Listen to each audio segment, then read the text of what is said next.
Hello, my feral friends, and welcome back to my channel. My name's Panthera, and I'm the Feral Wood Witch. Today, we're going to be continuing our Sabbat series with Lughnasadh, also known as Lammas. So grab your note-taking implements of choice, get yourself a cozy beverage or snack, and let's get to it. Lughnasadh is the first harvest festival of 3 on the Wheel of the Year, usually celebrated from August 1st through the 2nd in the Northern Hemisphere and from February 1st through the 2nd in the Southern Hemisphere. This is also the halfway point between the summer solstice and the autumn equinox, making it one of our 4 cross-quarter festivals, also known as fire festivals. This Sabbat is a celebration of our first major harvest this summer season, and a celebration of this time of plenty as we prepare for darker months ahead. The name Lughnasadh comes from Gaelic Irish, meaning commemoration of Lugh. Lugh is the Irish god of craftsmen, warriors, poets, diviners. He's a bit of a jack of all trades. Lugh itself means brightness or light, and this date was celebrated in his honor as it was the day that he defeated the spirits of Tir na Nog.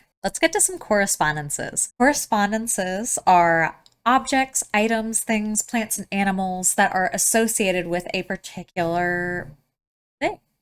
So in this case, Lughnasadh is associated with the colors of yellow, gold, green, bronze, and brown. Crystals associated with Lughnasadh are carnelian, citrine, aventurine, tiger's eye, obsidian, lodestone, moss agate, onyx, quartz, peridot, and golden topaz. Some animals that are associated with Lughnasadh are bees, butterflies, fireflies, the rooster, deer, oxen, cows, sheep, crows, pigs, squirrels, eagles, salmon, horses, and donkeys. Some trees associated with Lughnasadh are acacia, oak, and apple. And some herbs or plants that are associated with Lughnasadh are sunflowers, peonies, marigold, basil, rosehip, rosemary, mugwort, frankincense, bay, cinnamon,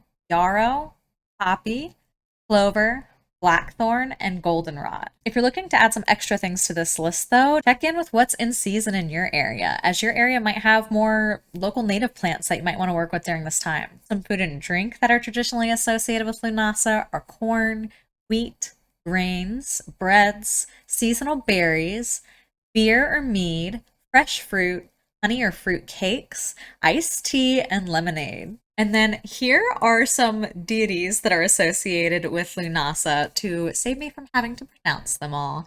And once again, I just like to mention that deities shouldn't really be just thrown willy-nilly into a spell like an ingredient for a cake.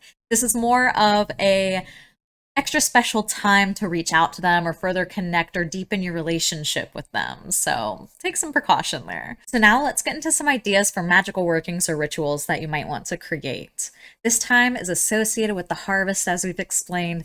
We've got the power of the sun and the summer and the heat, and we're also kind of preparing for the months ahead and the oncoming winter time as we get closer and closer to the winter solstice and the darkest half of the year. So some good magical workings to do during this time are workings for abundance, working with the harvest itself, doing blessings for the harvest, or doing any sort of garden magic in that realm of things.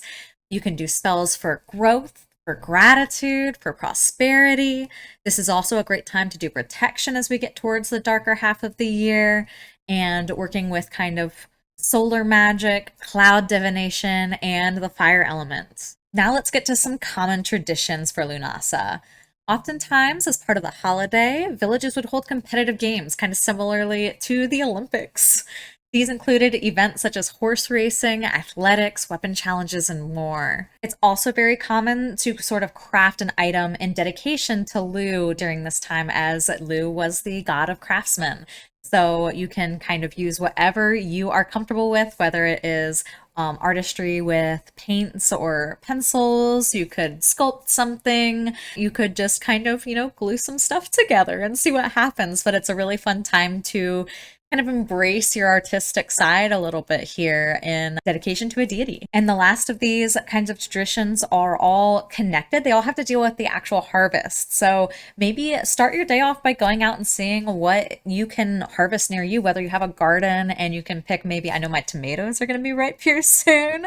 It's also berry season near me, but yeah, see what's kind of going on in your area plant wise. But so traditionally, the first cutting of corn of the day was taken place and then dedicated as an offering to the deities. So this portion was commonly brought to a high location, such as like a local hill, and then buried there to bring oncoming prosperity for the rest of the harvest season. The first portion of wheat was harvested and baked into a loaf of bread, and that was shared and celebrated amongst the people. I just love that so much, like going out and finding your local or harvesting from your garden and harvesting from local plants and then sharing that with the people around you that day. The first sheath of barley that was harvested was ceremonially brewed into the first beer of the season, which if you haven't tried that, and you're of age, of course, trying to make a fermented wine or a beer or a mead is my particular favorite, and it's pretty easy. Maybe we'll do a tutorial one day, so let me know if you guys are interested in that.